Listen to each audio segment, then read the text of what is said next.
Today on Classically Trained Nerds, we'll be reviewing an audiobook that I can only describe as a steampunk dystopian fantasy with magic, air battles, and the perfect personification of cats that I have ever read.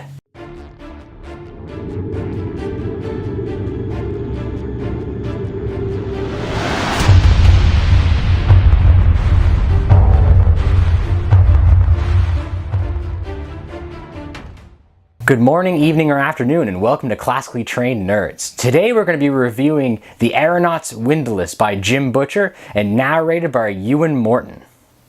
So first, let me tell you about this book.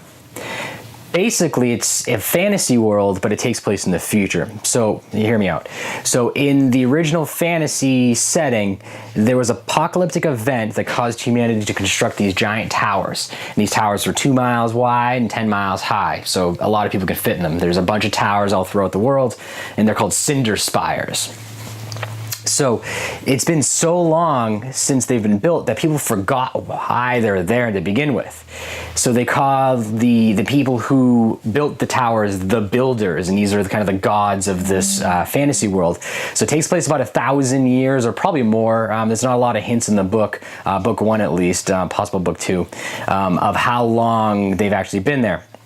But one of the cool things that Jim Butcher writes in this, which I find really intriguing, is the fact that humanity can't go outside and be exposed to direct sunlight without goggles, or they would literally go insane. So let's talk about the writing of this book. If you don't know about Jim Butcher is a famous author who writes the Dresden Files and other sort of steampunk mystery books. Now, the Dresden File is like a steampunk slash thriller slash spaghetti western slash mystery book. There's a whole series of them.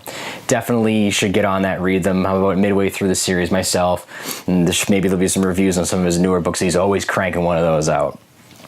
Now, in The Aeronaut's Windlass, which is more of a steampunk version of Jim Butcher's imagination, I guess, it takes place in the future of a fantasy world, which right off the bat caught me right by looking at the back of the book right there. So in the future, there are, like I said, giant towers where people live, and they have to go through like airships to go from one tower to the other to the other. So there's a lot of commerce, there's a lot of piratery, there's privateers. I mean, it is partially like watching Johnny Depp on Pirates of the Caribbean, but in the air, and fantasy with magic and talking cats, which I'll get into in a second. So the magic is quite interesting in this book.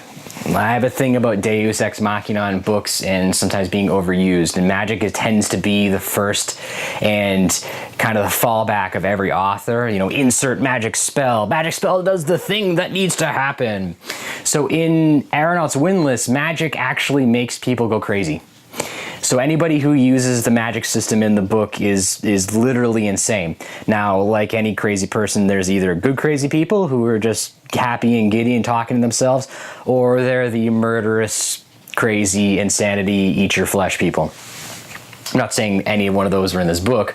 I'm not going to leave any spoilers in there, but there is definitely both in this book. Now, the other really cool thing about this book, cats are intelligent. And I have to say, I'm not a big cat person myself, but this book could almost make me want to get a cat.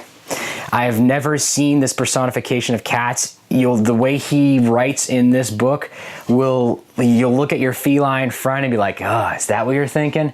Is that right? I could totally see that. He creates a whole society around the cats. They have this kind of warrior-esque Klingon style of dialogue where everything is about honor and everything needs to be in the certain places. I don't want to spoil too much, but definitely one of the best parts of the book. Now, I can nerd out about this book all day, so I'll keep from spoiling it for you guys, and we're going to move on topics here. So Euan Morton is the narrator of this book, and he is perfect for this style of writing. He has a very delightful British accent that can range through the whole portion of the book and all the characters. Now, sometimes with audiobooks, the narrators they have a problem with the opposite sex. So when a male narrator tries to voice a female, sometimes it sounds masculine, or it sounds almost like kind of very throaty. There's all types of horrendous ways it can go wrong. But Euan Morton does a really good job of it. Yes, he's a guy, he has kind of a deep voice, but the women all sound feminine. You don't notice a difference between men and women in most audiobooks, and Euan Morton does a really good job of it, so it's really cool. Now, there are some minor flaws with Euan Morton, and I mean minor. These are very small flaws. So in the fact that there are pirates, you have your traditional pirate voices, and there's not a lot of distinction between the pirate voices. I mean, okay, so if you think about it, all right, you have pirates. How many different dialects of pirate voices do you have? You have "Gar, it's driving me nuts," or "Gar." I mean, really, how many pirate voices can you come up with? So it's an understanding flaw. Now, one of the things that kept me from giving this a full 10 out of 10, and it was easy, I could have done it, was I wish the book was a little longer. Now, I say that because there's a lot of history in this kind of world that he's building, and I think he could expand upon it easily in some of the earlier chapters.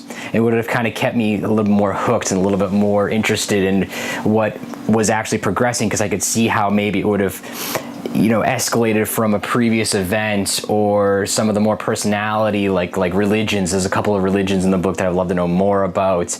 I feel like it was a little shallow on that part. Kind of a minor flaw, but I am getting very nitty-gritty into this.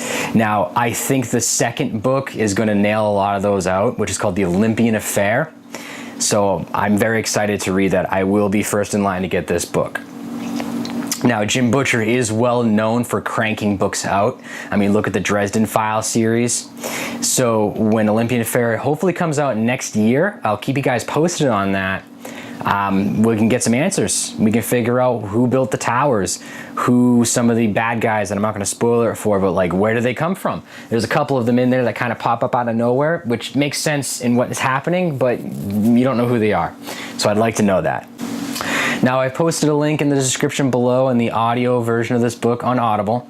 So if you want to grab it, snag it up. It's definitely a good listen. You can grab the paper version of it as well, and dual read it like I did. You can definitely crank out books very quickly that way. Kind of a little hint.